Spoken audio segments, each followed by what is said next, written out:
Ushururu hinjennu malif jenna qoricha nyaatus beekna qoricha galtus beekna oftultu bakkaan keenya hinafu gadaan keenya dubbii garaa bulfadhu dhiyaattee ta danda'i insobin sagale sabatai waan arganne qabanne kan namne barbaadanna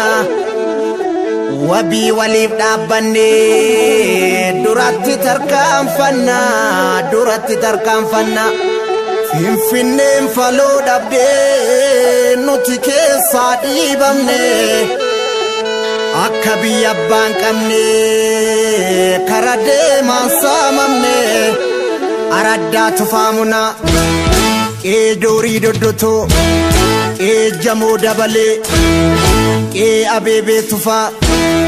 qee shubbuu ejersaa qee axalee jaatanii qee warra abbaa gadaa tafkii tarcaaftanii maqaa keenya ganamaa kan biraa moggaaftanii sirraayyaane alanaa kanaafuu foolattanii osoo akka garaa kiyyaa gootota Oromoon galchaa gara suudhukiin galchaa baalchaa saafootaan galchaa abishee garbaan galchaa hayilee fidaan galchaa jaarra abbaa gadaan galchaa ilimoo qilxuun galchaa magarsaa bariin galchaa Huseen Buneessaan galchaa yaa ijoollee waloof galchaa yaa qeerroo waloof galchaa manguddoo waloof galchaa Oromoo waloof galchaa eenyutu eenyu gadi jabaa waaqa tokkicha itti marsii qabi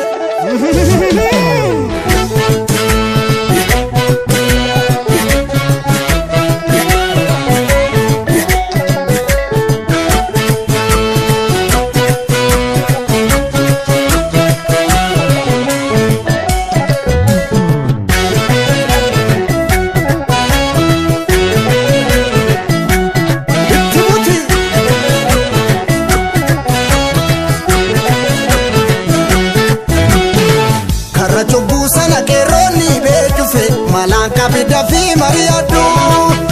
dubina kadurati tedufe inchallimnu qomoti madu arachubu sana keroni tejufe malanka bidafi mariadu dubina kadurati tedufe nisardina lamiti yadu tichine finne gamtake ekadu wakadi bago wanutiye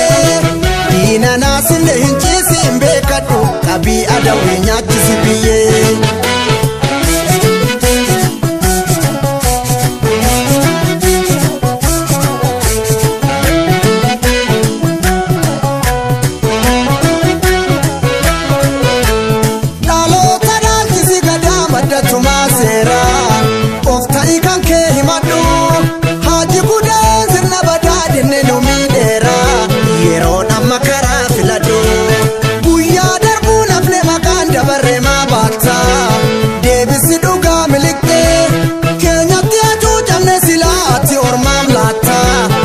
furanna wano dibbe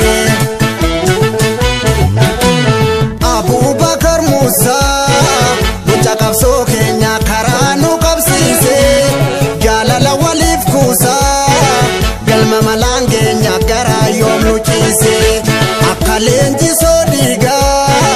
harka kennuu mormine lollee agarsiifne arras foo waliif dhiigaa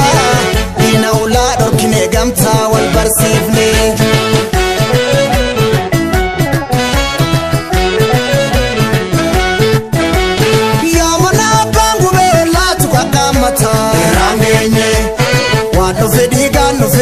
malabafata ramenye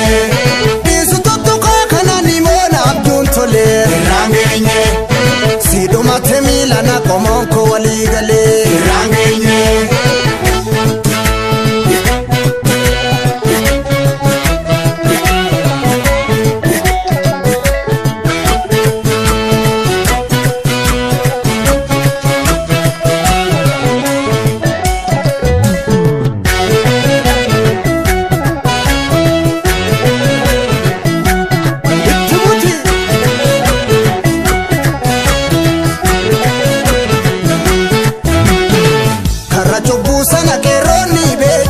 Malanka bidafi mariadu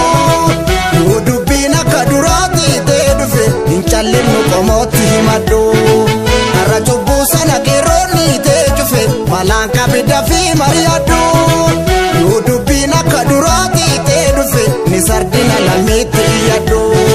Para asasa ni owachu fintolu Olka watan olka tamfudatu Ati karabani ni begna koluf lolo Inyara mulami walhubatu